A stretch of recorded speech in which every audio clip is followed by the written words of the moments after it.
So I'm Rick from This Day in Metal, and I'm here with unto others to discuss the upcoming third album, Neverland, which is out on September 20th via Century Media. Yeah, that's correct. Yeah, so obviously you were previously on Roadrunner. hmm So what was the kind of the decision to move over to Century Media? It wasn't really a decision. Roadrunner dropped us after our Okay. second album. They fired our A&R guy and dropped us among a few other bands. I don't know who else. I think they dropped Code Orange, us, and a few others. But yeah, so we were labelless, and I was ready to just be labelless for a while and do this kind of indie Okay. again. But we have management and whatnot, and so they pushed for. They wanted to be on another label with major label resources and blah blah blah. So Yeah. we're on Century Media as a result. But yeah, so far they've been a really good label, and the relationship is strong at the moment. Excellent. Obviously, with this album, you've gone um with Tom Dalty, a cult producer. hmm Has that kind of brought out more of like a traditional Gothic sound within yourselves, or did that kind of influence some of the material? No, not really. All the songs were written before he became involved. Okay. What Tom did is, yeah, there's like, so far, I think there's been a misconception that Tom like helped write the songs or something, which isn't true. Um, yeah, we wrote all the songs, we bring them in, and Tom produces them. So he kind of helped sonically bring them to par, big beefy sounds, tones, etc., things like that, dreamy atmospheres. That's all Tom. Yeah. But the chorus structures of the songs are written by us. Was there obviously going into this album, was there kind of songwriting process kind of had to strength, or did you kind of have some ideas kind of left over from that wanted to bring into Uh, this new album? no, I'm just writing all the time, and Okay. um, basically, I had like 40 demos ready to go by the time we recorded. If it was up to me, this album would have been recorded. Probably would have been released over a year ago, actually. But label shifts and other things get in the way. So here we are putting it out right now. So obviously with strength, you kind of went with a Benatar cover. Yeah, See, this time you've gone for the Ramones. yeah, yeah. Was there any particular reason for Pet Cemetery? Is it kind of like a favorite track of yours or the band I mean, collectively? yeah, it's an awesome song. We've been covering it for years. Um, yeah, I mean, the Pet Cemetery is not on this record. The label added it as a bonus track, whatever that means. But Hmm. it's a vinyl. On the vinyl, it's not on there. It's just on the digital release because they needed to Okay. package it with the album or something. But yeah, it's just a song that we enjoy. I'm a big Ramones fan, and uh, you know, it came out really well, and I kind of kept it under wraps actually for that exact reason. I wanted to keep it a secret from the label because my experience with record labels is they love taking covers of big songs and putting them as your title track on your record, which is what happened with Roadrunner. They heard our Pat Benatar cover and wanted to use it as our lead single against our wishes. And um, as an artist, that can be pretty annoying because you're doing the Okay. covers for fun Yeah. and not to be represent your band. You know what I mean? Yeah. I Yeah, see. You said you kind of do them. So like you said, if you've kind of it's something that you've played live, obviously people that have seen you live would have yeah, heard that. So yeah, it's kind of like for yourselves and kind of the the fans that follow you rather than just kind of box ticking with kind of label. Yeah, yeah, for sure, for sure. So I'll say from a personal point of view, Green Lung released this Heathen Land, um, and I'd kind of seen them a few previous times, and then obviously they're coming back next year, and you're supporting them. Yeah, yeah. So how did that kind of come about? Was that kind of a label kind of pairing, or was that That was our booking agent, okay? Bruno. We share a booking agency, Cobra Booking Agency, and Bruno really pushed us to tour with them, and we said okay.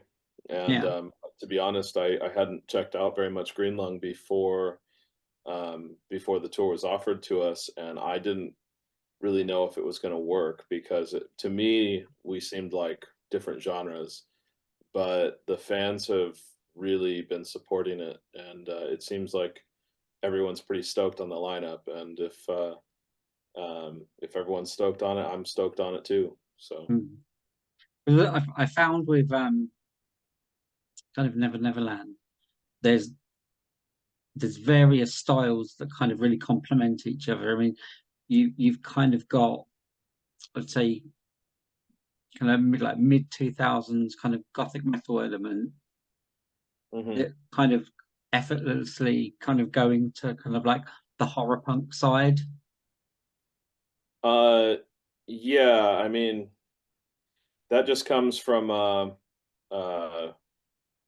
me listening to all these genres of music, the punk, the post-punk, the heavy metals and goths and all this stuff, and black metal and mellow death and things like that. And I'm just a genuine fan of all these styles of music. And when I write, I'm honest, so it only makes sense that you're going to get kind of an array of styles out there, because I don't really toss anything aside. I never say, "Oh, that doesn't sound like us," or "We shouldn't use that because it doesn't sound like unto others," because I don't think that should be defined. Otherwise, we put No. ourselves in a box, and you get every other fucking band that's going on in the world, which is every 2 years you get a homogenized metal record that's dumped out, so they have an excuse to tour again. So obviously, like you say, if you're kind of writing and creating all the time, how easy was it to select those particular tracks for the album? Oh, I mean, those ones, the majority of the songs on there was selected because they stood out from the demos, but also because I had lyrics finished for them first. So when we go to the studio, it's like, okay, what do I have solid lyrics ready for? And that's always the end part for me, which is really weird because when I started writing, lyrics were the easiest part. I loved writing lyrics, and I wonder if I just said everything I had to say already, because now it seems to be the hardest thing, is coming So up is with. that like where you kind of had this kind of also like creative outlet where you had this free flow of ideas, like you said, if you've kind of processed all those ideas and put them out there, then Mhm, you almost got to kind of go back to square one in a sense to start that creative process again. yeah, um, yeah, pretty much. Uh, what was your question? Sorry. I said like obviously with you kind of creating and writing all the time, once you've got to a point of putting having those lyrics and kind of putting down on paper everything that you had to say, once you've kind of done that, you've almost had to kind of go back on yourself almost, like you said, now you kind of find that maybe where you had the lyrics and that was the easiest part, now Yeah, that's kind of you've kind of almost got, you've got the music and everything else, and you kind of start again from that point. yeah, pretty much. Yeah, I would agree with that. Yeah. So, is there any kind of albums or anything that's caught your attention this year? Oh, hmm. New stuff or Yeah, just in or anything general? that you've kind of been listening to at the moment? Or... Oh, I really like Plastic Bertrand. I just got into him this year. I really love how silly his music is. It's almost like childlike. And then I've been listening to a lot of Sting, his Okay. two records from the late '80s and early '90s, Ten Summoner's Tales and the White record. I can't remember the name of it, Mm. but yeah, I really love his work with the Police. I've always loved the guitar playing in that band and the songwriting. But once I found Sting's solo stuff, like I was like, "Oh yeah, I totally forgot that he even had solo music." Yeah. I just dove into it. So that's been like half my year is just listening to Sting nonstop. Um, Probably the most fun I've had listening to an artist since I got super into Rush a couple years back. So yeah. And as far as new bands go, um, I'm not old, you know. I'm sure older people than me always get irritated when I say, "Oh, I'm older now." I'm 33, but I find myself caring less and less about new music. But every once in a while, there's which is of course fucking hypocritical and contradictory because I'm putting out new music. But uh, every once in a while, there's a sick ass EP or band or something like that. I really like Fugitive, and that's just Blake from Power Trip stuff. Yeah. Um, and I mean, anything heavy metal, I'm pretty much into. Fuck, there was one band that I thought was great. The band Spell? Yeah. Yeah, they put out an EP or it was a 7-inch with this band called Poltergeist, and they had a Okay. cover of "A Waxing Moon Over Babylon" by The Devil's Blood. And I was like, this is the most obscure cover you could possibly do. I don't think this was even released on vinyl at any point, or if it was like some limited ass release. Took me forever to find the original thing on YouTube. Spell just knocked it out of the park with the cover. So I've listened to that like 100 times. But yeah. Yeah. Excellent. So, do you have any um kind of like pre-rituals or anything before you go into recording? Any type of, if you got like a go-to album or anything like when you're in that headspace of recording. Yeah, no, not really. Being in the studio is such a bittersweet process as an artist because you want to hear your music in its final form. You want to hear Mm. like what it's going to end up like and the product and whatnot. But at the same time, I hate being in the studio because you're just sitting in a windowless room repeating yourself all day, just playing riff after riff. It's fucking work. Like if there's Mm. any real work a musician has to do, it's in the studio. And it's not fun and creative like it is when you're at home writing a riff on guitar or something. Sometimes the studio can be fun and creative, and it has been many times for this band. But for the most part, you're laying down what you've already written. And Okay. uh and yeah, I don't really look forward to it anymore.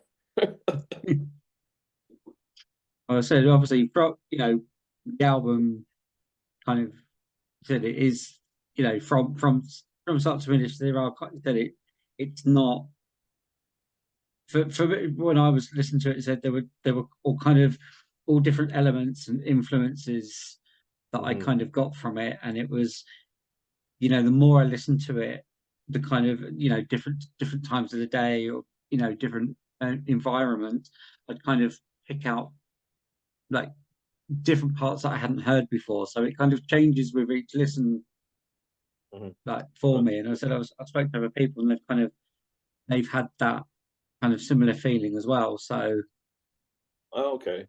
Other people who've heard the record, I'm yeah, assuming. Yeah. Oh, that's cool.